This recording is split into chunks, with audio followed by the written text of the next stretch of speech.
Good evening. My name is Matthew Ogden, and I would like to welcome all of you to our webcast for November 22nd, 2013. This date is a very solemn date, especially this year when we mark the 50th anniversary of the assassination of President John F. Kennedy. As people who are viewing this webcast may know, also on this evening, the Schiller Institute is presenting a concert of Mozart's Requiem, dedicated to the memory of President John F. Kennedy. Now, tonight, I'm joined by Mr. Lyndon LaRouche as part of our regular Friday series of webcasts on LaRouchePAC.com, and by Dennis Mason, who will be joining me to present a series of questions. I want to begin tonight's proceedings by reading a statement which Mr. LaRouche made on Wednesday of this week. This was issued as an emergency statement from Lyndon LaRouche. It reads as follows. Given the fact that we are on the verge of the complete breakdown of the economy, we cannot tolerate a chaotic situation under this president. Therefore, there must be an impeachment now. There are plenty of grounds to do so. The paramount reason is that the United States must be saved. There must be a moratorium on foreclosures. There must be a review of the outstanding claims of Wall Street circles. But the key to survival is to get Obama out of office before the collapse occurs. There is every grounds to do so. His administration has been a systematic failure, so that his competence must be challenged. In fact, he is a completely unstable person that can't continue to function. He has to be kicked out because he is doomed in any case. The key thing is that we cannot have the collapse occur with such a president in charge. Now, Lynn, we have a question which has come in from an institutional contact based out of Washington, D.C., and I'm going to read that question as it was written. It reads as follows. Mr. LaRouche, President Obama is now perceived as a weak president, even a lame duck, very early in his second term. This is not only the view of the American people and of the Republican opposition. Increasingly, this is the view of leaders from around the world, particularly in the Middle East. How do you see your chances of passing Glass-Steagall under these changing circumstances? Clearly, there is a renewed momentum in support of the passage of Glass-Steagall, and there are growing fears of another major financial crisis, perhaps at this year's end. The question is whether the weakening of President Obama reduces his ability to block the passage of Glass-Steagall, and whether, in your view, he might ultimately realize that passage of Glass-Steagall with his support may be the only way to redeem his presidency and salvage his personal legacy, which means the world to him. Your comments. Well, there's no way that Obama can remain in office and be president. Actually, it's not possible. He has no capability of actually making a decision which would assist the United States in dealing with this problem. He just can't do it. Now, the danger is that the crisis comes before he's out of office. If the crisis hits, and the crisis is about to hit, I mean, the whole month of the end of the month of November, but certainly the early part of December is a time when this is to be expected. If he were to leave office only after the crisis point had been hit, this would result in a disaster. So therefore, it's important that he be removed from office or remove himself from office, perhaps by the aid of his vice president, who probably is standing by and perhaps capable of dealing with this problem. I would suggest that that is the proper solution for this situation. He must be thrown out of office. There's no way that the nation can survive with him in office because we are on the verge of a general breakdown. It could happen almost any time. It's almost an act of will, not a matter of consequences. It's just when somebody is willing to do that, and the time for that is now. So the important thing is that he be removed from office before this action is taken. And that would give us a means of actually having an orderly proceeding. That's the most crucial thing. That's the fact of the matter, the essential fact. And we're talking about now completing November and going early into December. My estimate is it cannot be sustained into January. There are too many things that come with dates at that time which just cannot be handled under these circumstances. And therefore we have to have a reorganization of our government, started with the process of getting him out of office, and take a number of steps toward reorganizing our government. It's going to have to be a real reorganization.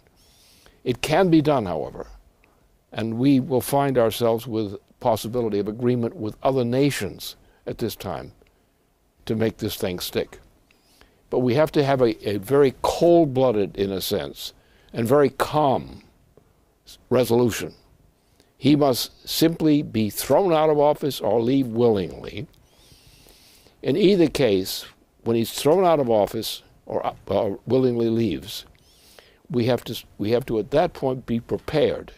Prepare ourselves now for the initial decisions that have to be made to prevent a breakdown, which is now oncoming, to prevent the breakdown from becoming a chaotic process. We cannot have a situation in Europe and elsewhere when the United States might go into a breakdown crisis. We're on the edge of it already.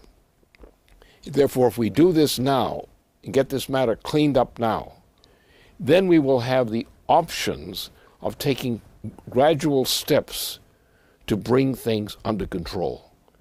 And this idea of bringing things under control is the crucial issue. He's now an impediment. You can't do it with him in office.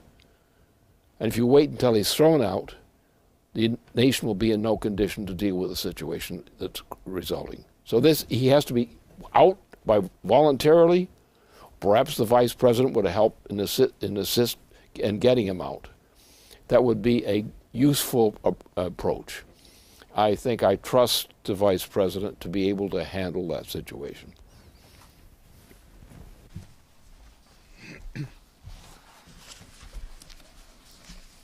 Well, as people probably know,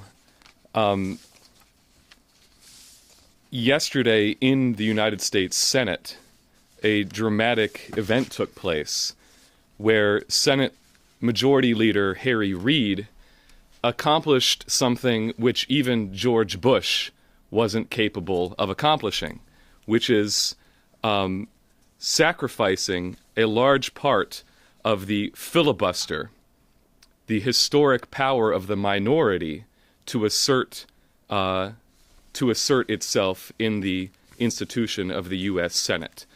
Harry Reid, first thing in the morning, gathered the entire Senate together and announced that he was invoking the so-called nuclear option. And this is over the nomination of a nominee from Barack Obama, which would otherwise have been blocked because not a majority of the United States Congress, not according to a majority vote simply, but because of the role of the filibuster, so-called extended debate in order to invoke cloture. So what the nuclear option does is it changes the threshold from 60 votes, which the power of the filibuster would involve in order to get a nominee through, down to a simple majority of only 51 votes for Senate approval of executive and judicial nominees. The only exception to this is Supreme Court nominees. Now, this passed, and 52 Democrats and independents voted along with Harry Reid. Interestingly, 3 Democrats voted against Harry Reid, one of them being Joe Manchin, in the tradition of Senator Byrd, who traditionally stood up for the Constitution and the institution of the U.S. Senate. The other one was Mark Pryor of Arkansas, and the third was Carl Levin. Now, very interestingly, Carl Levin took to the floor in opposition to Harry Reid, in opposition of the Democratic Majority Leader, and quoted Democrats from 2005 when Bush was trying to do exactly the same thing. When Bush was trying to destroy the filibuster and ram through the nuclear option, and you had Democrats, including Harry Reid, coming to the floor of the Senate and saying, we cannot let George Bush destroy the United States Constitution. Carl Levin quoted Teddy Kennedy. Senator Kennedy, at that time in 2005, had said, neither the Constitution nor Senate rules nor Senate precedents nor American history provide any justification for selectively nullifying the use of the filibuster. Carl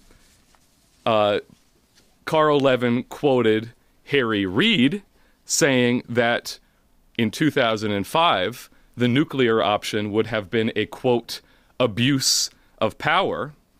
And then Carl Levin even quoted current Vice President Joe Biden when he was a senator in 2005. And Joe Biden said, I say to my friends on the Republican side, you may own the field right now, but you won't own it forever. And I pray God, when the Democrats take back control, we don't make the kind of naked power grab that you are doing. So this was a very clever thing for Senator Levin to do, to take the words of the Democratic Party in opposition of what Bush had tried to do in 2005, and then to turn it right back around on Harry Reid and on Obama. Now, one of the reasons the nuclear option was defeated in 2005 was because of a emergency overnight mobilization that you launched. And you issued a mass distribution statement that went out in leaflet form all across the United States called Save Our U.S. Constitution Now. And part of what you said in there, I think, is directly applicable to the situation that we find ourselves in today. What you said then, in 2005, was the following.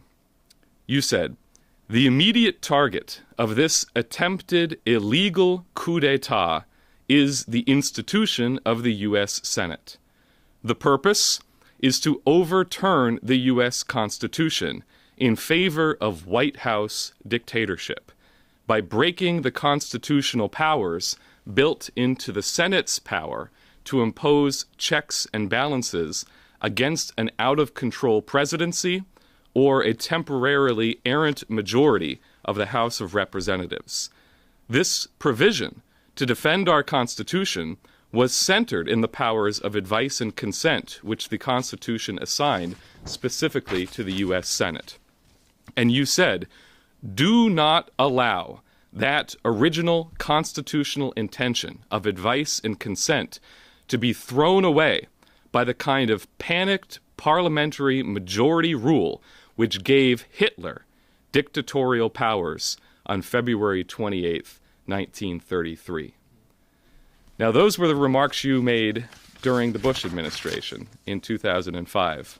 Now we find ourselves in 2013, and those remarks apply directly to what the Obama administration is doing. So what can you say about the actions of Senate Majority Harry Reid? Well, there's something funny about Harry Reid, and it's always been the case. You know, he's a famous boxer, and he's a queer duck in many respects.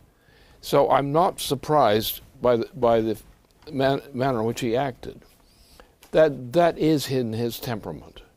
Sometimes he's cautious when he thinks that's his only choice, and sometimes he's not cautious. Sometimes his fists from the ring come into play, and he strikes with a fist, not with a brain. And this is another case of it. But obviously, he has some kind of an opportunist scheme in someone's mind, and he was simply acting on it because he knew exactly what he was doing, and he knows it stinks, and he knows that most of his colleagues in the Senate know that it stinks. And a smell like that, if it radiates too long, will cause public opinion to express its disgust.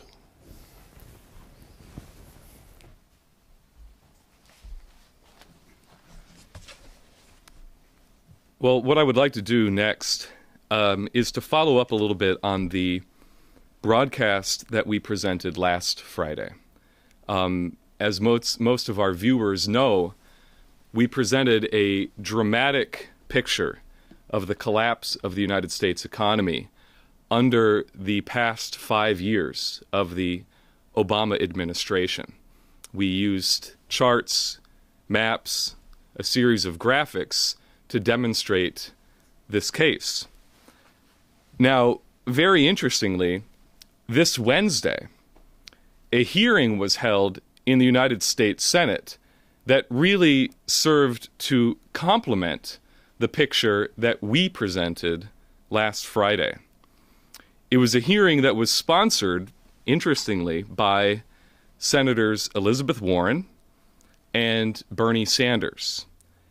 And the hearing was called Dying Young: Why Your Social and Economic Status May Be a Death Sentence in America. And through a series of graphs, the witnesses demonstrated how the economic policies of the recent administrations, both the Obama and the Bush administrations, are causing Americans to live far sicker lives and to die far earlier deaths than we previously did. And for the first time in our country, we can expect to die, on average, earlier than our parents did.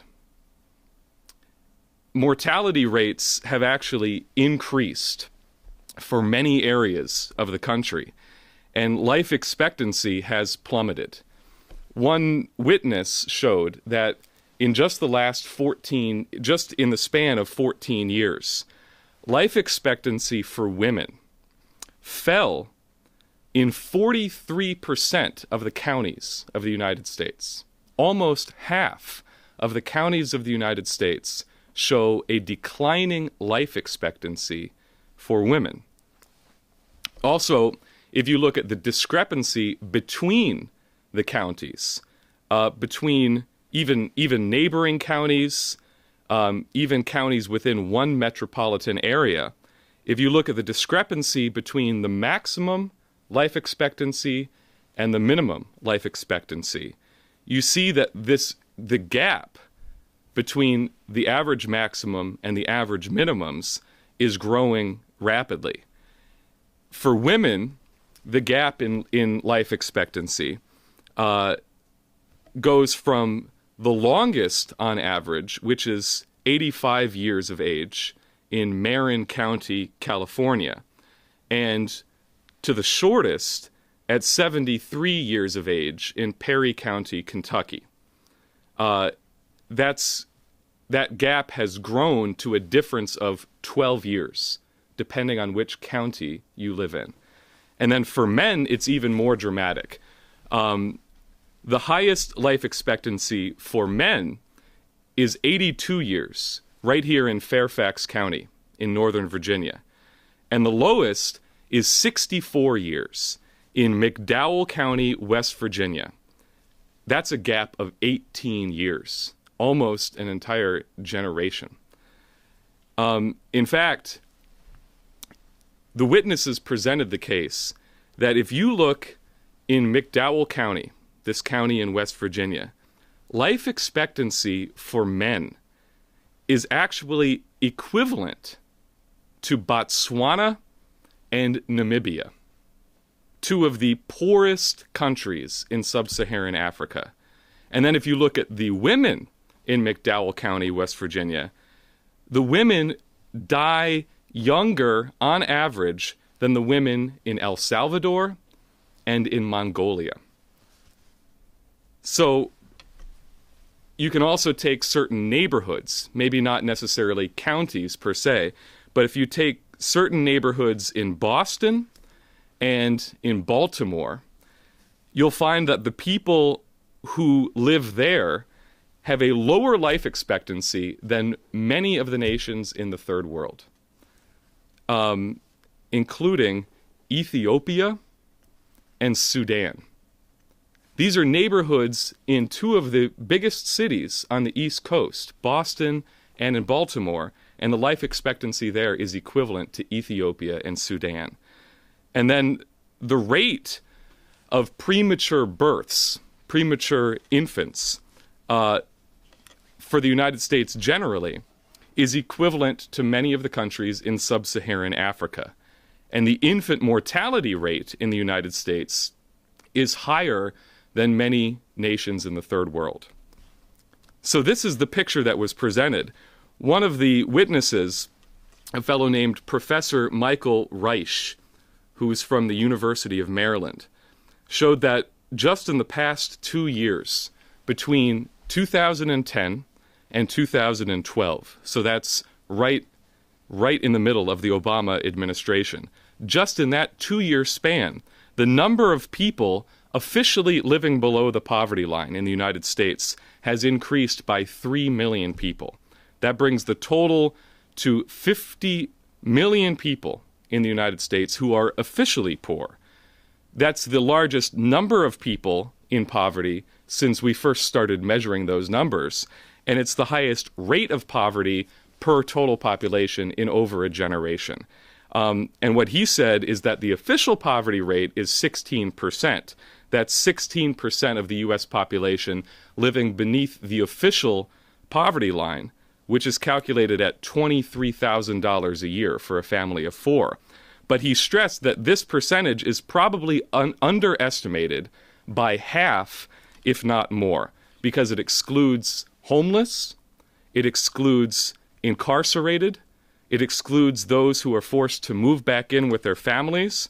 It fails to take into consideration the fact that the cost of living in many metropolitan areas is far higher than is estimated.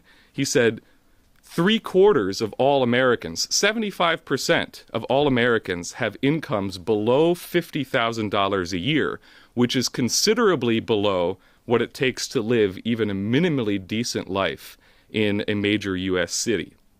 And this has not been readjusted since they first started calculating the poverty level index. So if you raised the poverty level index by just 10%, which would be appropriate, he shows that 1/3 of the entire U.S. population would be officially poor. So what was presented by the testimony at this hearing is that if you directly correlate poverty with life expectancy, the increasing poverty over the last 3 administrations can be directly correlated with decreasing life expectancy in the United States. So to say that the policies of the Obama administration are murderous is not an exaggeration at all. And while you have had poverty increasing in the Obama administration, as we demonstrated last week with our series of charts, along with a collapsing rate of employment, a rising dependency on food stamps, an increasing inflation in the price of basic necessary goods, and the systematic elimination of critical medical care, now you have parts of the United States of America beginning to resemble the most desperate nations in sub-Saharan Africa. And we know very well that the genocide we've witnessed in Africa for generations has been the result of the policies of the British Empire. And now Obama is bringing those policies right here to the United States. So I want to give you a chance to speak on that. Well, there are several things that are of cardinal interest in this process. First of all, we have to, in order to understand U.S. policy respecting our own population, we have to look at the Queen. What's the policy? Now, the question that we're on the verge of celebrating the Mass of our former president. And why was he killed, and why was his brother killed? I think that my view on this matter is by no means extraordinary, but is rather accurate. The policy of the Queen has been openly, in more recent times, a policy of reducing the human population of the planet to 1 billion people from 7. That has been her policy. It was the Copenhagen policy she announced then. It was repeated all over the place. But we know the policy was earlier. What was the effect? The effect of the assassination of John F. Kennedy was that the result was a war in Indochina which decimated, for a period of at least 10 years span, decimated the population of the United States in a cruel way. This was associated with the introduction of a massive drug addiction policy. So what we had is, with the onset of the assassination of President Kennedy and then his brother Robert, what we've had is a trend of decline of the living standard of the U.S. population. This has been aggravated by things such as the drug program. Now, the drug program has been the biggest factor in destruction of the minds and health of the people of the United States. This has been a trend ever since. Now, the idea that the policy, the green policy, is also a genocide policy. If you try to apply the green policy to the population which existed prior to the assassination of John F. Kennedy, they realize that this policy, the drug policy, which was instituted voluntarily as part of this policy, and the reduction of the quality of life in general during the virtual decade from the advent of the war in Indochina, you see a pattern of legitimate, or actually legalized, genocide against the U.S. population. And if you look carefully, that has been the trend ever since. Now, one of the dirty tricks was to reduce the productivity of the population by what? By promoting the drug policy. Now, the drug policy in Indochina, which spread back into the United States, has been one of the principal reasons for the collapse of the standard of living of the people of the United States. But look against a background. The background is the Queen of England's policy. And her policy of genocide is the reduction, the stated intention of that queen is the reduction of the human population from 7 billion people to 1 at a rapid rate. The drug policies, the similar other kinds of policies which we see in the United States, we see in Europe and so forth, these policies, while lowering the standard of living, the standard of nutrition, as well as the standard of living generally, this is reducing the population of the planet, especially in the transatlantic region. Now, the significance of the transatlantic region, it was generally the highest income bracket in the world. So what they did is they went at that first, and now the attack on India and China most conspicuously, is now a target. In other words, we're at a point where, under present policies, where China had been increasing its productivity, they're now in the process of having it sunk because of the cutting off of the market for goods which are produced in China and so forth. So what we're dealing with, we're not dealing with some little problem, some piece of negligence. We're dealing with something, the oligarchical system. If you look in the history of mankind, the oligarchy has always pulled such tricks. But it never had the kind of technology before which would enable it to do it on such a broad international scale. So this is not a problem which has been neglected. This is an effect which has been intended. And you look at what's Wall Street, for example. What is Wall Street? Wall Street is typical of the forces which are actually causing the collapse of employment, causing the decline of the income standards, of the health care standards, the nutritional standards. This is systemic murder, mass murder, intended on a global scale. And this is the crime against which we have to fight. This is the enemy. Wall Street and what it represents typifies the enemy of mankind. What you have in Britain, Europe, so forth, the same thing. This policy is a policy of genocide. And it's done with things like Wall Street, with the financial system, with the financial gambling system. And therefore, this is going to be a tough fight, because we're going to have to, are morally compelled to crush the policies of the Queen of England and her Dutch partners and other people who have pursued the same policies. We must crush this policy. It's crushing us. Look at the situation in Portugal. Look at the situation in Spain. Look at the situation in Italy. Look at the situation in Greece, in Europe. What is this? This is genocide. It's voluntary. The policies that are causing this are intentional.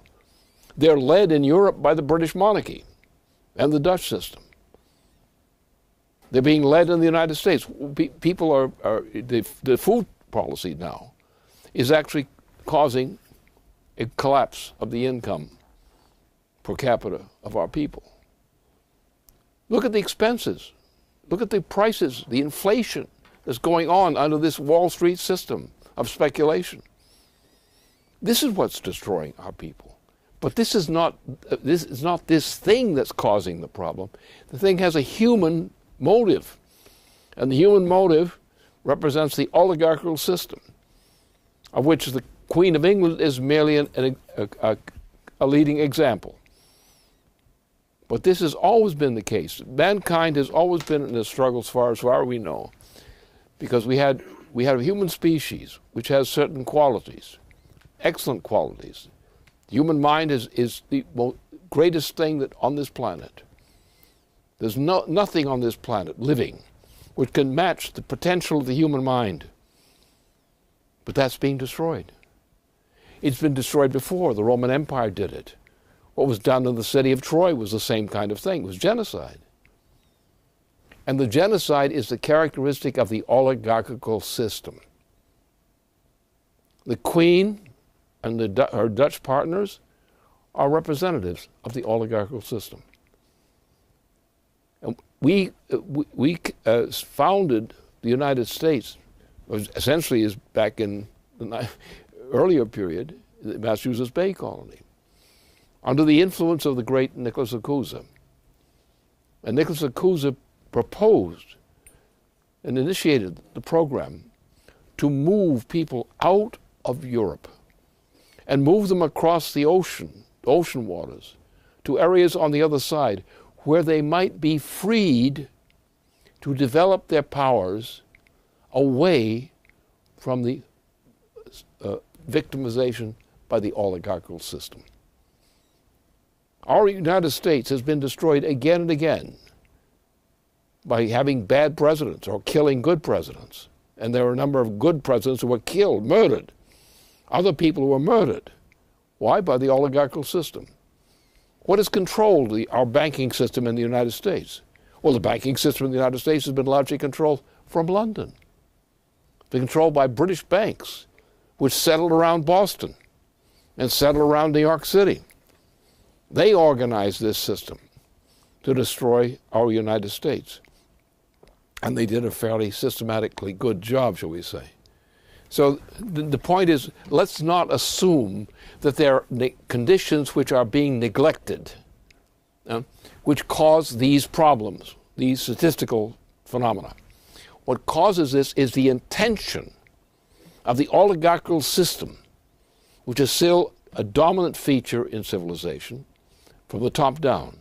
And the Queen of England and her Dutch partners are the typification of that evil.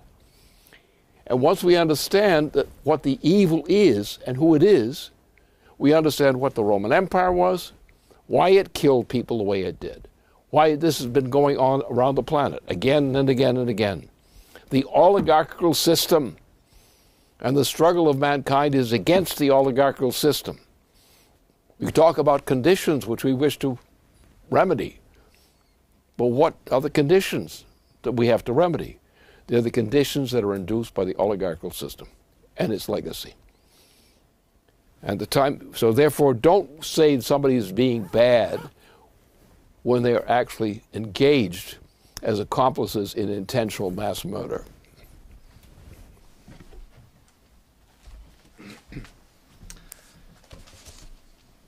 Well, just as a follow-up to that, one thing that people do not know about Kennedy is that he was an anti-Malthusian, explicitly. In a speech that Kennedy delivered to the American Academy of Sciences, he attacked Malthus by name, directly contradicting what every other British-sponsored so-called scientific institution was pushing at that time, which was population reduction, population control, carrying capacity, and all of these Malthusian ideologies.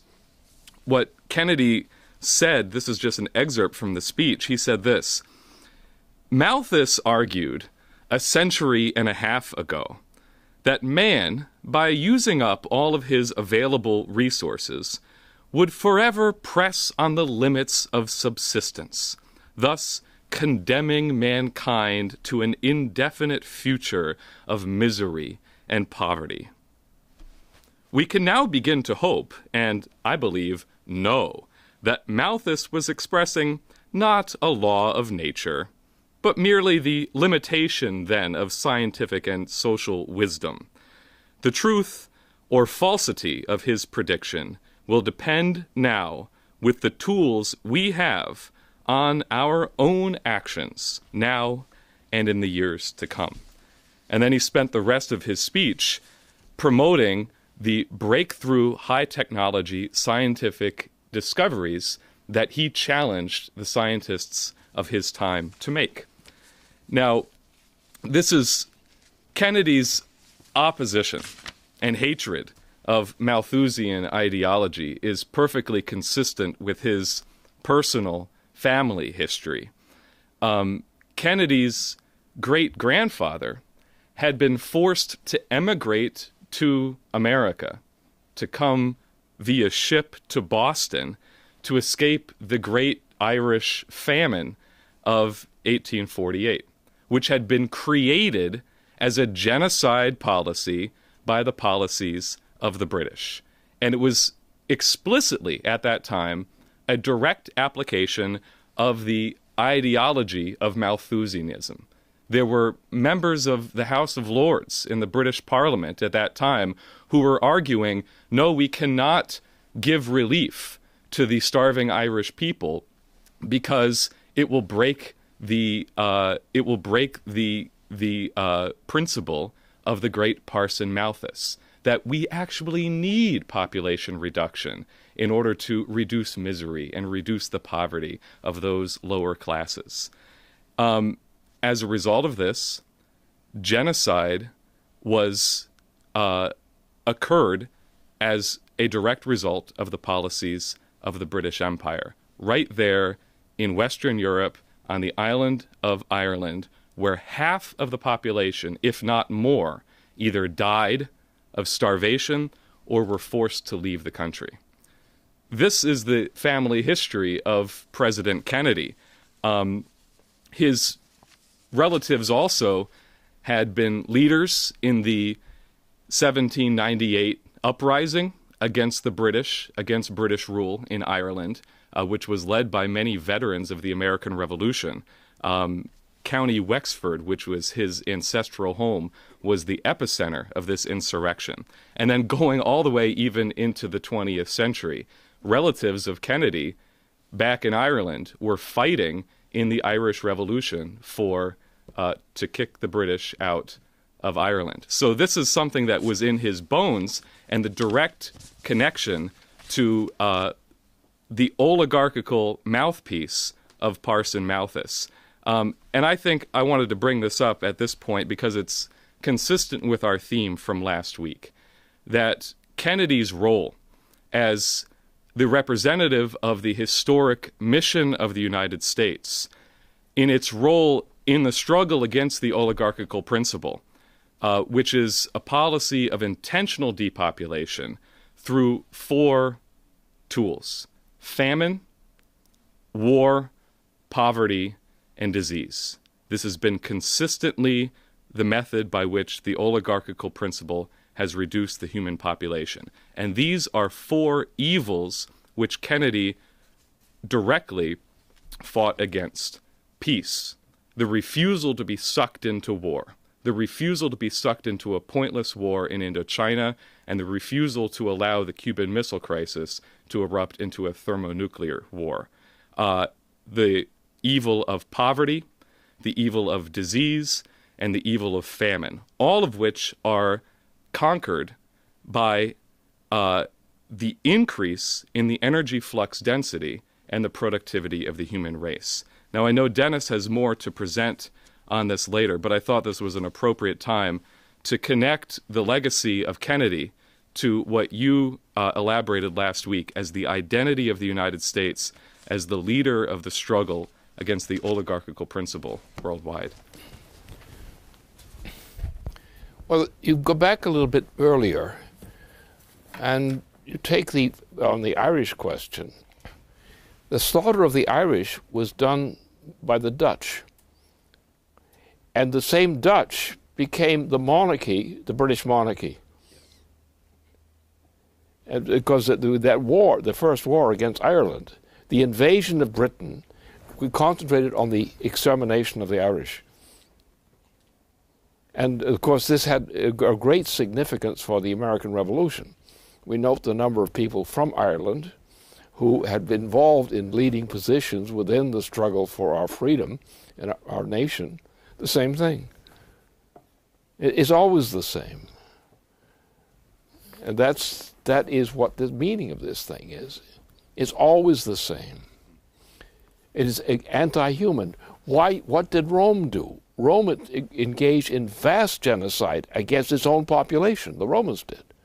Other cultures of that type have done the same thing. What happened in Troy, for example, was genocide, intentional. And so therefore you have a class of human beings who biologically are human, but in behavior they're not. They consider themselves the overlords of the mass of people. And the great thing that worries them the most is that there will be an excess of the people who they kept poor. And that is what's happening today. First drive them and make them poor, and then kill them for being poor.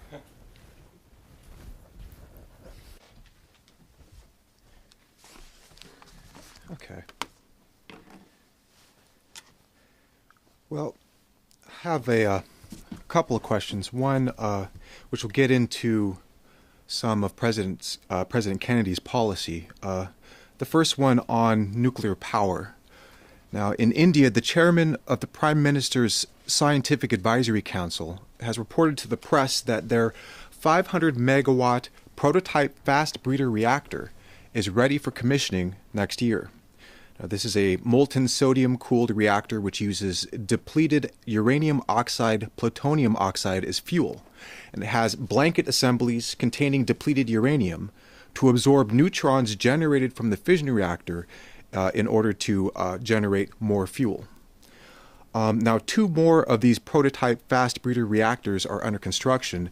India intends to have 6 in total by 2020. Now, while the current prototype harnesses depleted uranium, the plans are to move forward in the next decades to use thorium-232, which is rather abundant for the blanket assemblies, the breeder part of the reactor, which would then turn into uranium-233, which in turn could be harvested as fresh fuel. Now, this is an exciting development for the world as a whole, and India in particular, as the design of this particular reactor was entirely a product of the Indira Gandhi Center for Atomic Research, and if successful, it will place India at the head of nuclear energy development. Now, on the one hand, I think it's noteworthy to keep in mind what you had drawn attention, Lynn, a few weeks ago when it was announced that Saudi Arabia could procure nuclear weapons from Pakistan with virtually a phone call. And how that could be used to have a go at the tensions between Pakistan and India as another potential catalyst for a thermonuclear war. And I think another factor to consider is that we in the United States are quickly being left behind. You'll find on the front page of the website there's a report authored by Michael Kirsch, 50 Years Behind, The President from the Future, which details several of the policies of President Kennedy. The first chapter actually starts off with the breeder reactor program. He goes through the breeder reactor program, nuclear desalination, national water projects, farming the ocean both for minerals and food, Operation Plowshare, and a nuclear rocket. And in this report, the first section on the breeder reactor, Kennedy had received a completed report as early as 1962 on the question of how we in the United States then would be implementing this technology. And it was more than a suggestion of mere projects. It was a program of how to completely leave the fossil fuel-driven economy and move on to a nuclear economy. The report stated that some of the reactor prototypes at the time would reach full operational scale phase by the early 1970s, and suggested that breeder reactors would be the standard nuclear reactors by the early 1980s. At the time, they concluded that there were 3 simultaneous phases that could be pursued under the United States economy. First, that you'd have early construction of the most competitive existing types of nuclear reactors, and then secondly, development, construction, and demonstration of reactors which produce some fuel but less than used, and then third, intensive development of breeder reactors which produce more fuel than is used. This is under Kennedy, and when we opened up the Hanford reactor in Washington during that speech, he had the following to say. He said, "I am also glad to come here today because we begin work on the largest nuclear power reactor for peaceful purposes in the world. And I take the greatest satisfaction in the United States being second to none. I think this is a good area where we should be first, and we are first. We are first." Now, we are no longer first. Kennedy thought we should, and I agree with him. If you could address this question. Well, unfortunately, that priority has been outdated, and that's not unfortunate. When you consider the needs of the world, rather than looking at the thing from objective conditions and local conditions, we have a different conclusion. The urgent thing, the most urgent thing for the world as a whole, is the immediate progress in developing thermonuclear fusion as a driver program. This is not a question of a computer, competition between different kinds of computers or technologies. This is a global responsibility. It involves many things. Includes such things as the fact that the threat of large objects hitting Earth, that some of these large rocks rolling up there in the space, all they have to do in that size, say about one year length or one distance, unit of distance, and you can wipe out the human species. So the ability to treat the nuclear process, the thermonuclear process, in this level as thermonuclear fusion, which is a technology we had actually gotten into in the beginning of the 1970s, which is where I got into this business. So with the development of that, we had made a leap beyond the so-called traditional types of nuclear production. We had not rendered them obsolete, but they became subsidiary to a policy which had to be a thermonuclear policy. And what's been happening ever since the 1970s, when I got, say, into the business by the Fusion Energy Foundation, since that time, there's been a constant prevention of any progress in this direction. Now we've reached a point where the problems we have go to the range of the Pacific Ocean, that whole Pacific Ocean basin, and other parts of the planet require a much larger, more unitary thermonuclear program. And this is not just for energy, not just for power. This is for dealing with the challenge not only on Earth, but the challenge which mankind faces because of these asteroids. We don't know that that the human species is not going to go out of business someday soon by being hit by a relevant size of asteroid. So therefore our concern is take the area from Mars down to where we live, and that whole area is full of this potential. And we have presently nothing available to do the job if it were to come upon us now. So therefore, we have to think in global terms, really global terms, not just Earth global, but at least a whole section of the solar system, which must be our concern, because all it takes is one of those things about, suitable size hitting the planet Earth and you're all dead. And there's smaller things that will take out the population of 1/4 or half or so forth of the population of Earth. So the issue is not just economy. The issue is complex. It involves everything. And the driver has to be thermonuclear fusion. Because without that, there is nothing, perspective available to really organize the kind of defense of mankind we require. So there are other threats to mankind than those like nasty people like the Queen and the Dutch operation. They're evil, and we must defeat them. But the danger is, will the human species continue to exist? And the speculation, which is not just speculation, it's just a fair estimate of what the probabilities are. It's appropriate size and speed of a mere asteroid hitting Earth head on, and you're all dead. So it's not just the economic issue, the fact that the thermonuclear fusion and so forth it does that, but thermonuclear fusion represents the kind of technology and the extent of mobilization which mankind has to begin to develop in a rush to show that we can secure mankind from extinction. So when you raise these issues, that is what comes into play. It's no longer an economic issue. It's much more.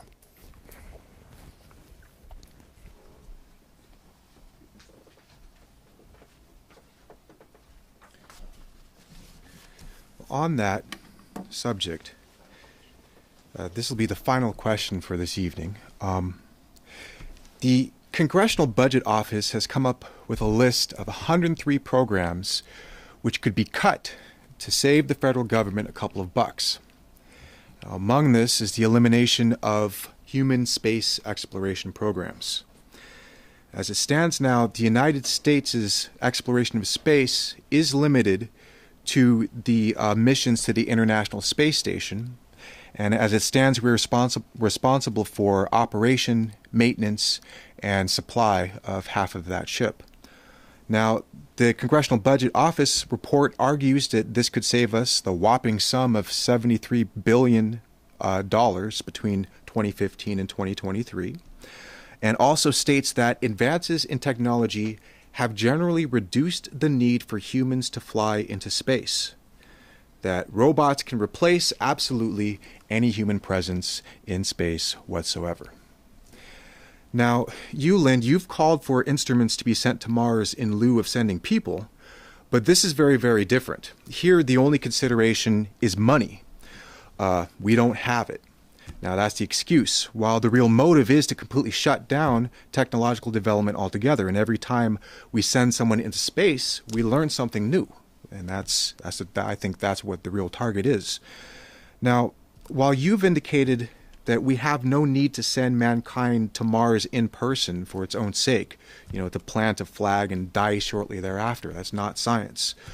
As we begin to master the domain of the inner solar system as a whole, traveling out there will be a natural expression of that dominion. And if and when the overall mission of the development of the solar system as a whole warrants that. Today, it doesn't. But it could have. I go back to the report that's on the site by Michael Kirsch. The nuclear rocket chapter reiterates that man on the moon, what President Kennedy is often most remembered for, was only one step of a broader space program which knew no finality, no limits. As early as 1962, the Nuclear Engine for Rocket Vehicle Application, or NERVA, had testing in Nevada which indicated operational status by 1967, with every expectation that we would have nuclear propulsion in operation in the 70s. By 1966, we achieved an operating time of 30 minutes at the full design power, the equivalent of 55,000 pounds of thrust. In 1967, a full power test reactor had operated for 62 minutes, which is longer than would be required for most operational space missions. The ability to throttle the nuclear engine, changing the power output while maintaining the operating efficiency, was demonstrated and achieved. The flight test program was cut to save some money by 1965, and in 1973, it was cut altogether by Nixon. Now, if we had, as a nation, continued on the Kennedy trajectory, we would be having a very different discussion. Man in space would be moot, but that didn't happen. So, as you have said, again, even tonight, that man in space has to be part of an entire program, not something in and of itself. It's clear that Kennedy was of that mind as well. In fact, in 1962, on May the 25th, at the White House Conference on Conservation, when he was talking about desalination on a national scale, he said there, "I have felt that whichever country can do this, the desalination, in a competitive way, will get a good deal more lasting benefit than those countries that may be even first in space." And he went on to say how desalination would be the prime accomplishment of science in improving the life of people in a long history of the world. But at the same time, it seems folly to completely abandon our toddler steps into space, especially under the auspices of budgetary considerations. A lot of evil has been and is being done under budgetary considerations. So how do we approach this question from where we are right now of man operating in space in person?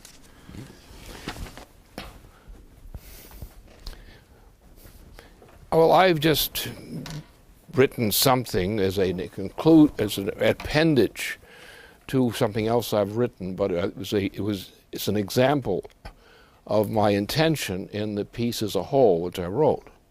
But this concluding part, which was the appended part, deals with this other issue. It's a completely different issue. And it's often in life, you have people inventing things which are all fine at the time, but then somebody comes along and makes an invention which just cancels all that because something far superior has come up. Now, this is not quite the situation, not yet, but the thing which I pose, which we are aware of, and what is going on in our basement operation, for example, is a lot of attention to the fact that the asteroids that are out there represent a problem far beyond anybody's imagination.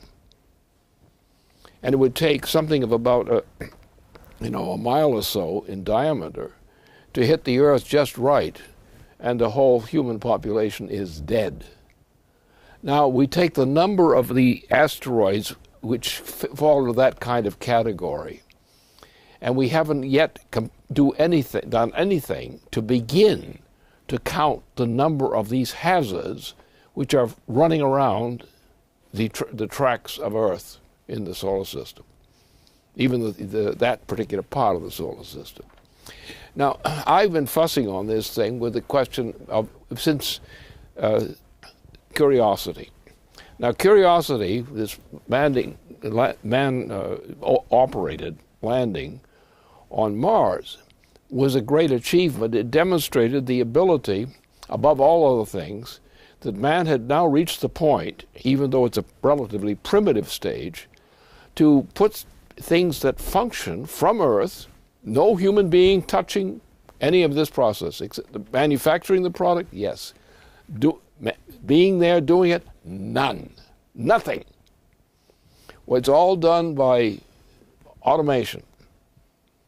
Now, we've progressed in that direction, and we've reached the point, as this Curiosity shows, it demonstrates the level of technology which has been developed by NASA and related operations, which show what can be done with an apparatus like Curiosity, which is still, I believe, operating on Mars.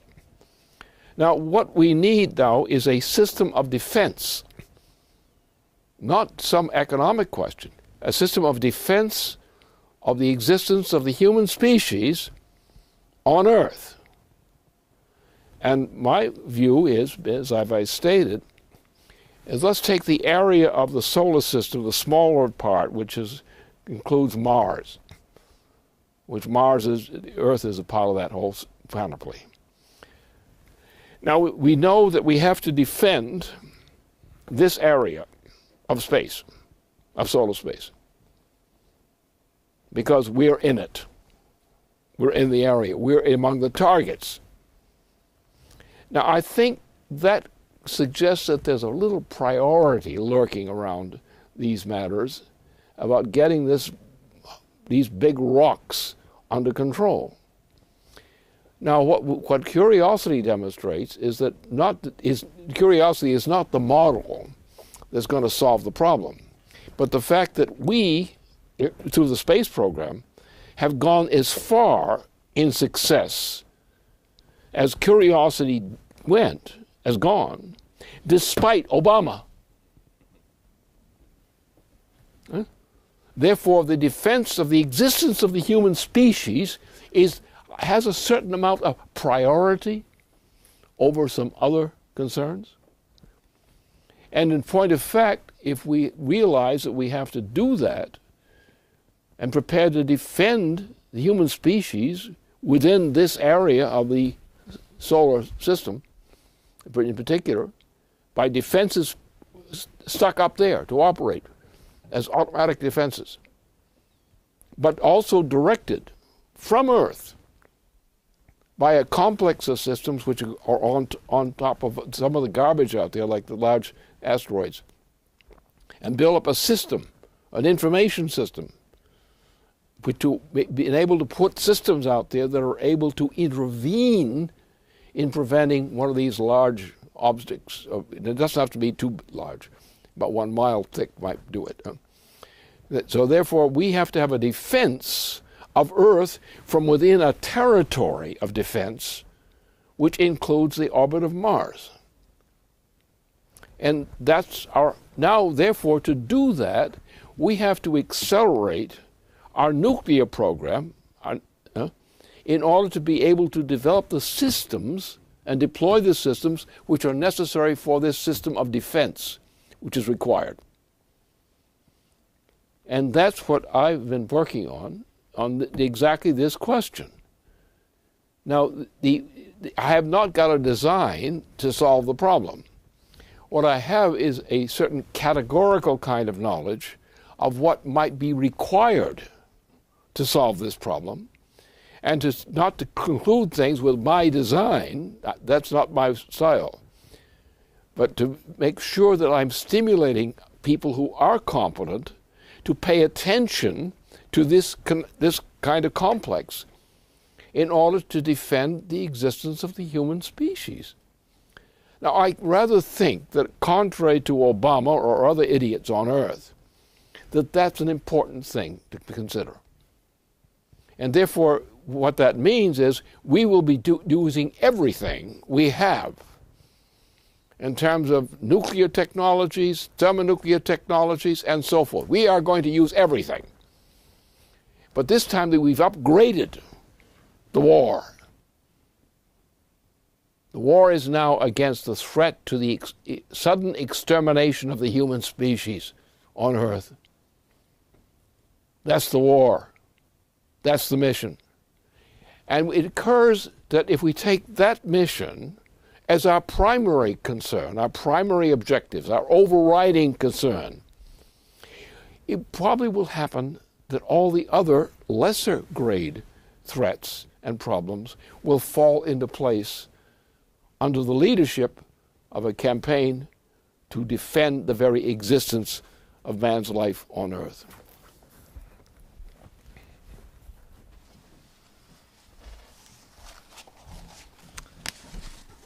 I think that's a very appropriate conclusion to our broadcast for tonight.